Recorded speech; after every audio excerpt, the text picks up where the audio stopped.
Sabia que o Kerry King, do Slayer, foi um dos primeiros guitarristas do Megadeth? Era o rei da matemática na escola, mas largou mão dos livros para fazer seu som. Hoje, a vida e obra do obscuro papai do Slayer, o satânico, só que não. Kerry King, no Cada Caso, um Caos.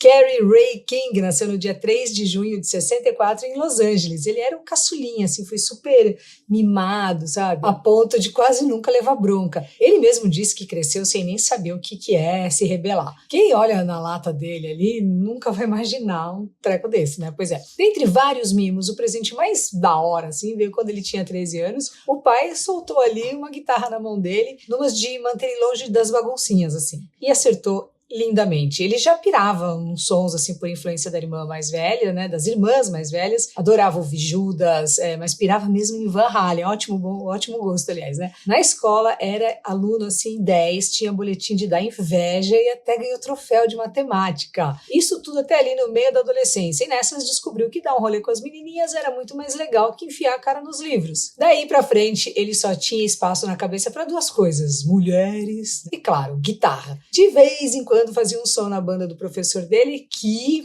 tinha uma outra banda com um meninote ali chamado Tom Araya, que também tá por aqui no Cada Caso um Caos. Essa banda flopou e deixou o menino Tom disponível bem na época que o Kerry tava juntando ali uma galerinha pra tocar. Aí num belo dia, olha isso, que história, pediu uma pizza e acabou fazendo amizade com o entregador que, porventura, tocava muito uma batera, um tal de Dave Lombardo, veja você. Como ele já era fechado com Jeff Hanneman, não deu outra, nasceu então a banda mais pesada, rápida e escabrosa do descampado, o Slayer. Não dá pra falar Slayer, tem que dizer Slayer.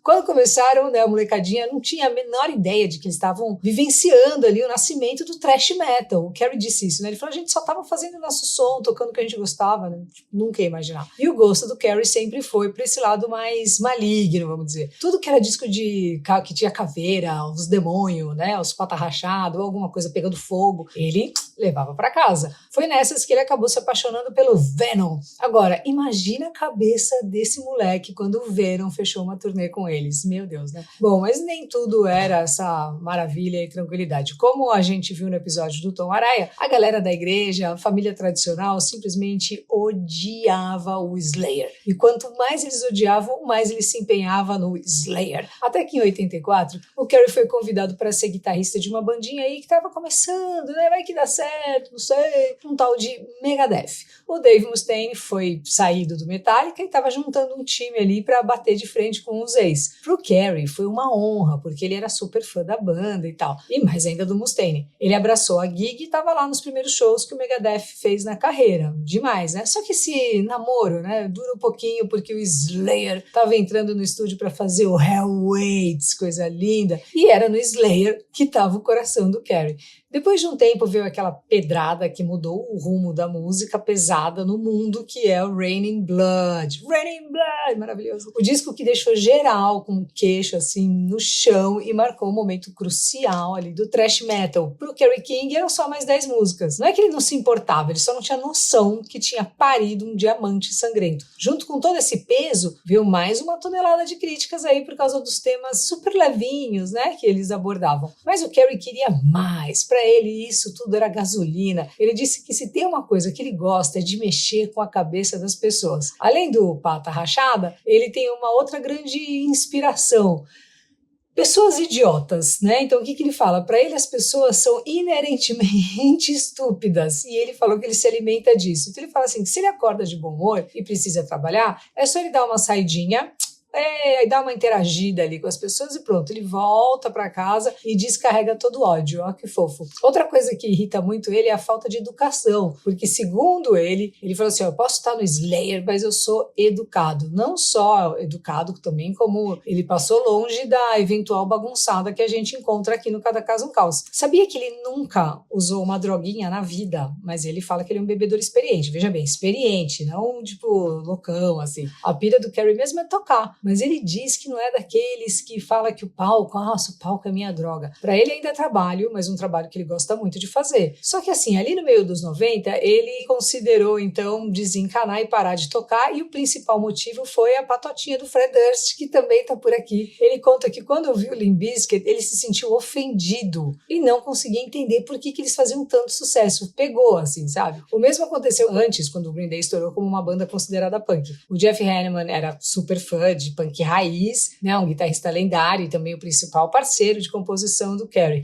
E por mais carrancudo que ele pareça, ele sentiu o baque quando esse amigo morreu, né, em maio de 2013. Nossa, já tem 10 anos. Depois de 2 anos afastado da banda, isso aconteceu. Então ele conta que estava chegando para o ensaio e quando o telefone tocou, ele já sabia o que era. Apesar de chocado, assim, ele meio que sabia que esse dia estava chegando, só não esperava que fosse tão cedo. No mesmo dia, o Slayer participou do Revolver Golden Gods e, na ocasião, o Carey não pediu 1 minuto de silêncio, não. Ele pediu foi 1 minuto de barulho, ó, chega a arrepia, assim, né? Depois de décadas de bateção de cabeça, né, porque as cabelas já tinham ido, o Carey diz que ainda se sente um cara jovem, um menino, assim, tirando as dores nas juntas, e a gente sabe que ele ainda tem bastante lenha para queimar. Talvez por isso ele tenha ficado tão pistola, né, quando o Slayer anunciou que estava pendurando as chuteiras. Para ele foi muito prematuro, ele fala, meus heróis de infância ainda estão tocando, eu ainda posso tocar, eu ainda quero tocar, mas sinto que aquela vida foi tirada de mim, fecha aspas. Para ele a turnê de despedida foi assim, muito triste, né, porque em cada cidade que eles iam, que eles passavam, vinham também as recordações, ele se lembrava das histórias, e ele se ligava que aquela ia ser a última vez que aquilo estava acontecendo. E foi a última vez mesmo, assim, né? Para quem acha que é jogada de marketing, que nem um monte de banda faz e tal, os caras já tacaram um balde de água fria com gelo ali nos fãs e a pá de cal junto na banda. Mas nem tudo tá perdido, né? Numa entrevista recente, o Carey disse que tá focado no seu projeto solo e que todos os fãs de Slayer podem ficar tranquilos, tá vindo porrada por aí, aquela voadora no lustre maravilhosa, só som fodaralho. O que a gente já sabe é que ele tem material para 2 discos aí na gaveta e já recrutou seu parceiro de Slayer, o Paul Bostaph,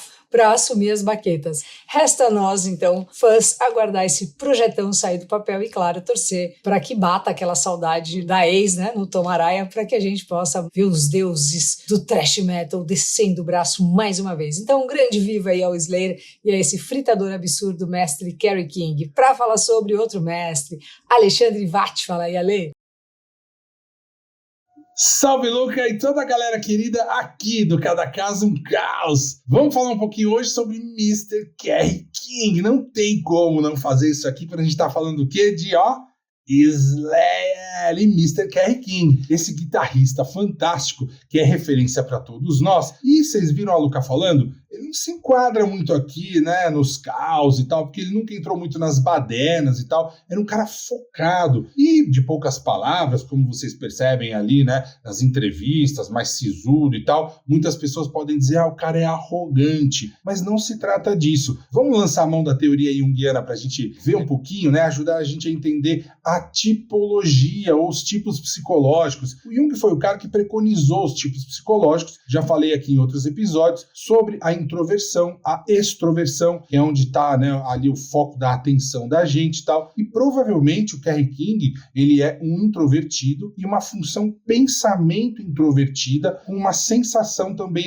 auxiliar. O que é esse palavrão todo que eu estou falando aqui? Olha só, quando a gente fala do pensamento, a função pensamento para o Jung é uma função lógica, obviamente, né? E é uma função de julgamento das coisas que eu recebo do mundo. Então eu vou julgar o mundo ao meu redor a partir das coisas lógicas e racionais. Tudo tem que fazer sentido. Então, geralmente, são pessoas que são bem focadas, poucas palavras, principalmente se for introvertido. Por quê? O interesse está primeiro dentro. Ele absorve as coisas do mundo, raciocina, reflete e tal, cauteloso, depois é que ele vai para fora e faz as coisas. Não significa que ele é tímido, tá? E olha só, Slayer faz shows para multidões e tal, fazia, né, uma pena. E o que a gente está falando aqui? Quando a gente fala de timidez, ela é uma dificuldade que pode acontecer com extrovertidos e introvertidos, que é uma inadequação, e aí eu retroajo, por não me sentir adequado. Então isso é uma outra história. A introversão significa que o foco dele está aqui dentro. O pau pode estar quebrando lá fora e ele está aqui tranquilo. Depois ele vai para fora. E como a Luca foi falando de toda a trajetória dele, ele sempre muito focado, você vai percebendo ali que era o cara do business da banda, até inclusive as tretas que deram ali com o Lombardo, questão de grana, tem um pouco a ver com a maneira como o Kerry King administrava, meio mão de ferro. Então,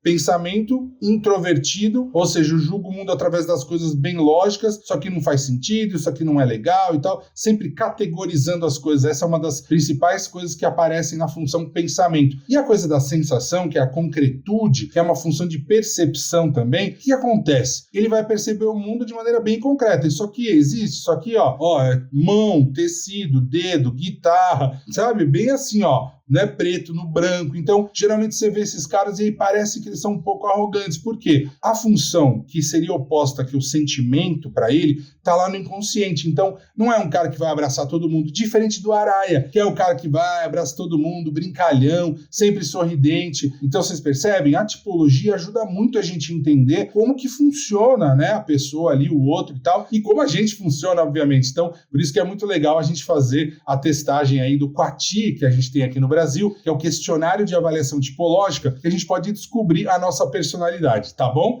É isso aí, galera. Valeu! Valeu demais por assistir o vídeo até aqui e a gente se encontra aqui no Cada Caso Um Caos e também lá no meu Insta, youtube.com, @luca89fm. Valeu demais e até breve!